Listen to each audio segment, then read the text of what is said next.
and you picked up yet another possession or use of an abusable volatile. I don't even know what happened because today is the day set for arraignment on this case. What happened on the new case, if you don't mind? Do you want me to repeat it? Yeah, please, because I have not even heard it to know what happened. Yeah. I also spoke to the witness yesterday, so I think 20 minutes from Great. now.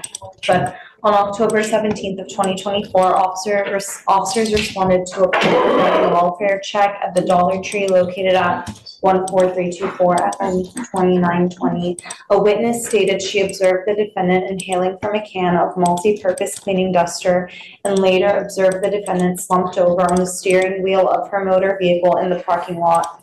Upon officers' arrival, officer observed the defendant sitting in the front driver's seat of her motor vehicle with the motor vehicle running in the on position. All cans of multi-purpose cleaning duster beside her.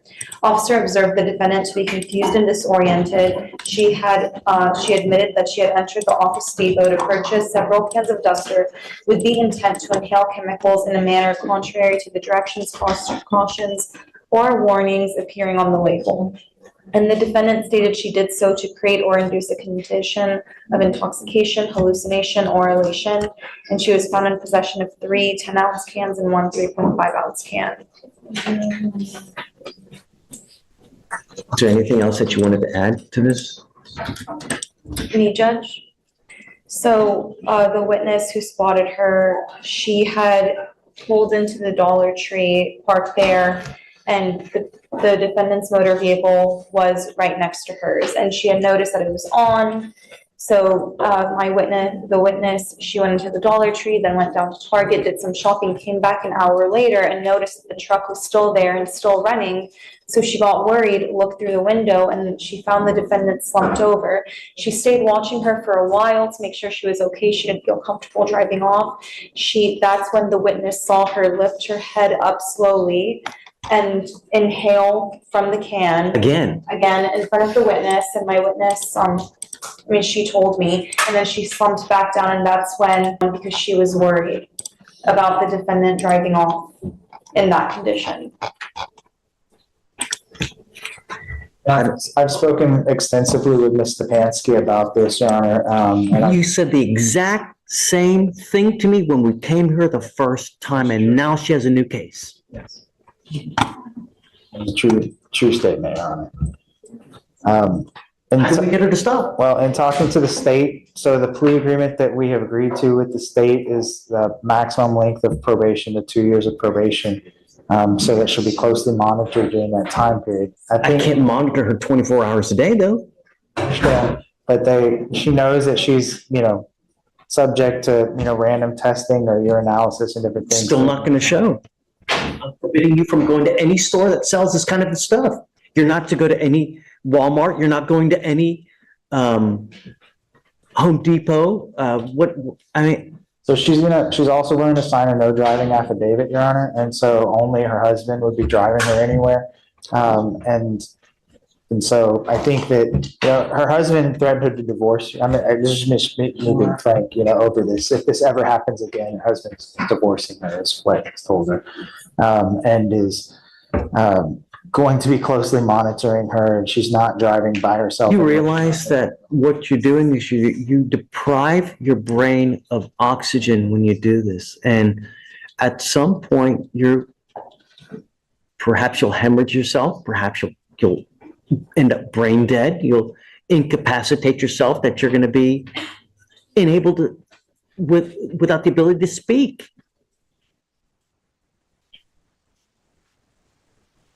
But you do this, and then you get out there, and it happens again. It scared me so much this time, and I believe it. I believe it. I don't believe one iota.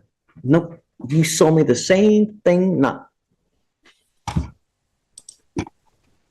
I'm currently attending NA meetings, which I will continue to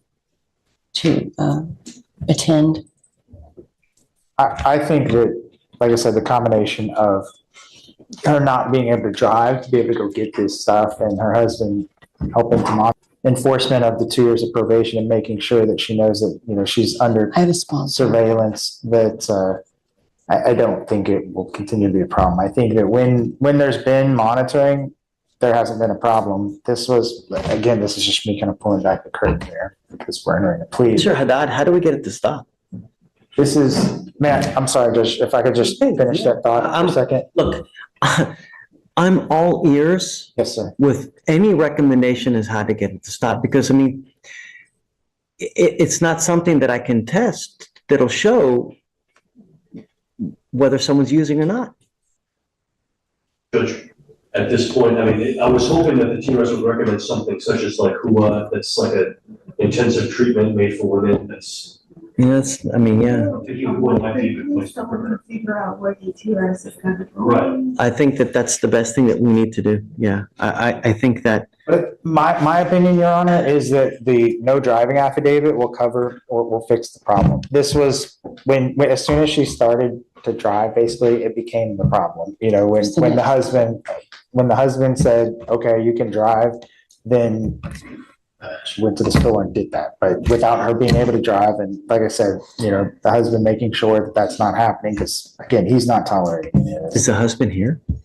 He is not here today, but I can get him here if you'd like, Judge. I mean, I think, Michael, I think you hit the nail on the head. I think what we need to do now, and Craig, I think what we need to do now is have our TRAS to see where we go, because we have clinicians that will be able to tell us how to tackle this problem, because I'm truly at a loss of how to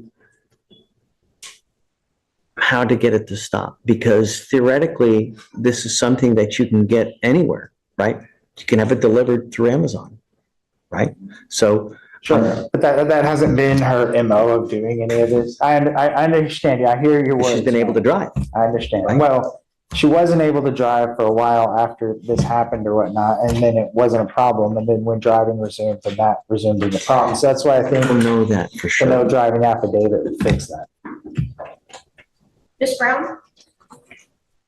I mean, I've explained to her that, what she's signing up for, is a lengthy probation. It's a 2-year probation with potential constant monitoring that whole time, plus whatever TS conditions and other kind of help that they can, help her with. And then, that if she messes up in probation that she signed up for, 100, that's, what she's understanding. I know that when she was in jail, she spent 3 days in jail on this new offense or whatever. And I know that was a pretty devastating experience for her. She's 65 years old and, takes a ton of medicines, which she didn't get and stuff when she was in jail. And I know that was a big deal. She's having panic attacks in jail and things. But I think the conditions that we've agreed to with the state are sufficient. I mean, I wouldn't have signed up for I mean, it. I'd like to put on there no possession of any kind of volatile container that can be abused That's to get fine. high. I want, no going to Home or Office Depot, Walmart. Ma'am, I want you to understand that if I find you with another of these containers, and I don't care what you're doing, where you're going, who you're with, I'm going to put you in a rehab facility in the jail.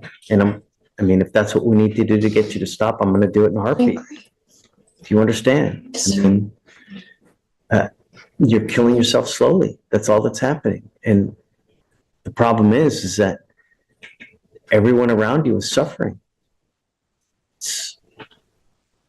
What happens if you do this in the middle of the road while you're driving? I mean, God, if you kill someone, you get charged with murder.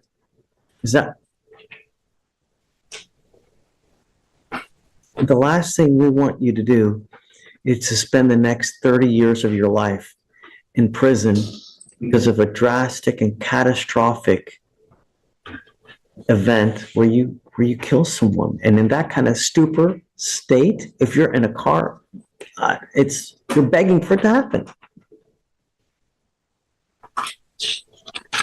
Okay, so I guess I'd like to do the TRAS to see where we go. So what we're going to do is I don't know how to move forward with this, Ms. Stepanski. So what I'm going to do is I'm going to have you evaluated by our clinicians to see what they suggest is the best way to go forward. So I'm going to have you meet with them, and I want you to be honest, because I want to move forward in the best way possible. If you're not honest with them, a motion to revoke can be filed. We'll put you in custody, and we'll do it next time in custody. I don't want to have to do that, so be honest in the evaluation. Be honest with yourself. I'm now taking away your privilege to drive for a year. You're not allowed to drive. You're not allowed to use be in possession of any kind of container where you can get high from it. And I don't want you to go to any Office Depot. I don't want you to go Walmart or any of these places that you can also buy these from. Do you understand? Sir. It's 180 days in jail, probated for 2 years. You will do thinking for a change, a DWI education class, 2 victim impact panels, a TPAS, with the conditions you must fulfill: substance abuse treatment, no breath test refusal, no drugs, no alcohol, guardian interlock so that we know that you're also not consuming alcohol, and a one-time donation of $100 to Matt. Is this how you understand the agreement? Yes, sir. I think the max is a year, right? On the first, it's a year. For probation. Yeah. For license suspension, I think the max is a year. If it was 2 years, if I can do 2, I'd rather do 2, because I think that I just don't want you to go anywhere near a car until this problem has been tackled. Do you understand, ma'am? Do you have any questions? Sir. There are other things in life that give you that kind of rush instead of using a can. You need to find another outlet, but cans, that's not a good way to go, because you're really going to sue some irreparable damage the last thing you need is to become a vegetable. And that's what invariably it's going to happen at one point or the other. How do you plead to the offense, Mr. Vansky? Guilty or not guilty? Guilty. I will find you guilty. I'll send you the agreement. Is there anything else that you wanted to add? Nothing else, John. Michael, anything else, guys? No, just the other 2 cases. Okay, so as a part of the agreement is this DWI, they're going to dismiss your other 2 inhalant paraphernalia cases as well, okay? All right, man, wish you best of luck. We'll have you do the TRAS, and then I guess just give me a heads up when you do it, will you? And then, Craig, I'm going to reach out to you so you know. When we get it back, I'll let you know what it is, that way That's not. that you know as well. They may say inpatient, I don't know. Right, and you understand that. They could Understand give that. you inpatient treatment. All right, man. We don't know. Best of luck. Depends on what they feel like is appropriate. See you soon. Thank you.